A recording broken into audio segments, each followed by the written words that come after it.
Alors, salut la gang de Jean Desmar de retour à son antenne dans ce 29 juillet 2017. Et oui, le mois de juillet est presque terminé. J'espère que tout le monde va bien. On est samedi. Pour plusieurs, c'est les vacances. Pour d'autres, c'est le week-end. En fait, vous avez un break de l'oligarchie qui nous gouverne, de nos maîtres. Profitez-en. Donc, l'Antarctique, les ovnis, deux sujets qui sont souvent reliés ensemble pour des raisons qu'on va voir maintenant. L'Antarctique, coin de la Terre très mystique. Qu'est-ce qui se passe là? On ne le sait pas vraiment. On ne le saura probablement jamais.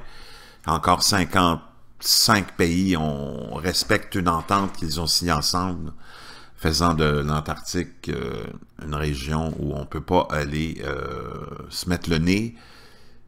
C'est protégé. Il y a des gens qui me disent « Ouais, j'en ai marre, il y a des croisières. » Il y a des croisières, mais pas dans l'Antarctique, des croisières allant à l'extérieur du territoire qui est protégé par une entente signée il y a plusieurs décennies par des pays ennemis qui sont, comment dire, opposés sur des tonnes de sujets, mais sur celui-là, par contre, c'est très étrange, ils sont tous mis d'accord et les armées sont là pour vraiment protéger ce territoire et s'assurer que personne n'y mette les pieds, sauf, naturellement, les élites. Les élites sont allées là, les différents papes, que ce soit orthodoxes ou catholiques, la royauté, le prince Philippe, je pense qu'il est allé faire un tour là. John Kerry, l'an dernier, est allé faire un tour là. Le pape est allé faire un tour là l'an dernier. Buzz Aldrin est allé aussi. Les grands dirigeants sont allés. Donc, on nous met toujours le sujet du réchauffement climatique comme raison. Mais je crois plus ou moins, étant donné que ces visites-là sont très, très secrètes, très... en tout cas, c'est bizarre. Le général Byrd, je ne sais pas s'il y en a qui s'en rappellent, nous disait ceci à l'époque, parce qu'il était allé... parce qu'il était allé, naturellement, avec une grande équipe, faire de l'exploration dans l'Antarctique. Et on lui demande, est-ce qu'il y a encore des terres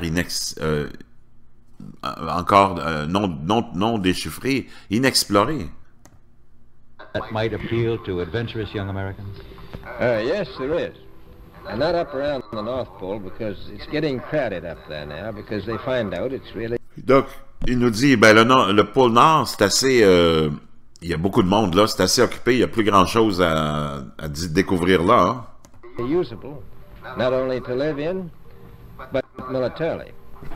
Et il dit, le pôle Nord est intéressant pour le point de vue militaire, où on peut développer sûrement des technologies en ayant la paix. Strangely enough, there's left in the world today an area as big as the United States that's never been seen by a human being. And that's beyond the pole on the other side of the South Pole from Middle America. And I think it's quite astonishing. Donc là, il nous dit que de l'autre côté du pôle Sud, il y a des territoires plus grands que les États-Unis qui ont pas été découverts, que lui a vu. Donc, c'est un coin des plus bizarres, OK? C'est un coin des plus bizarres, on sait. Si vous prenez Google Earth, il y a quelqu'un qui a fait la recherche, là. Ils sont allés par Google Earth sur l'Antarctique, puis le petit coin plus précisément ici de cette espèce de péninsule dans l'Antarctique.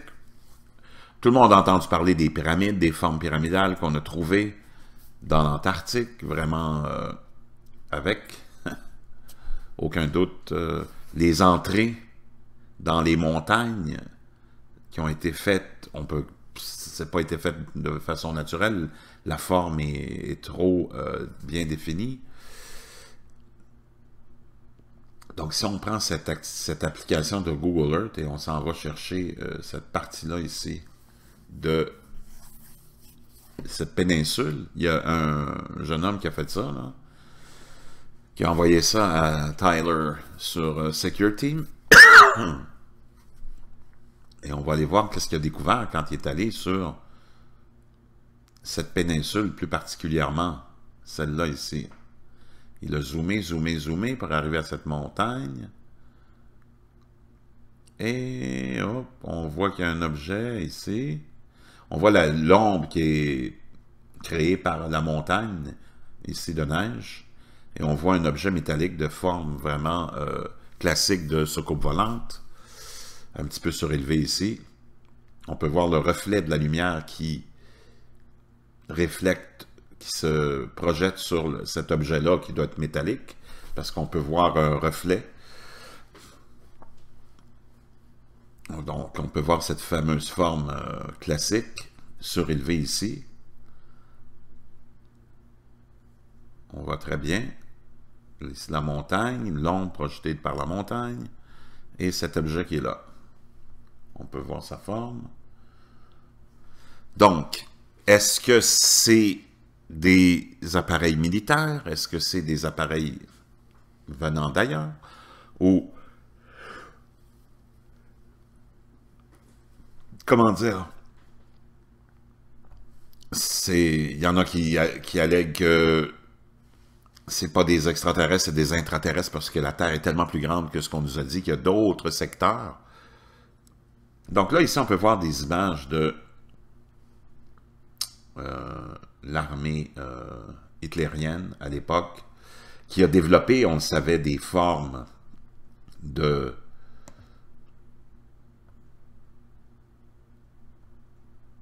On peut voir ici avec quelle technologie ils ont fait. Il y en a qui alléguaient qu'il y avait des technologies extraterrestres. Donc, ils ont développé une flotte d'appareils qui pouvaient voler avec, on voit la forme exactement de ces fameuses soucoupes qu'on a vues depuis plus d'un siècle, qu'on a ces témoignages d'apparition de soucoupes volantes en forme de cette soucoupe-là. Ça fait au moins un siècle et plus. Donc, je pensais intéressant de vous montrer ça pour les amateurs d'extraterrestres. Ça a été envoyé à Tyler et je pense qu'il n'y a aucune évidence. Il n'y a aucune, c'est-à-dire aucun doute. On voit bien qu'il y a quelque chose là. Qu'est-ce que c'est? Je vous laisse le soin de nous dire c'est quoi.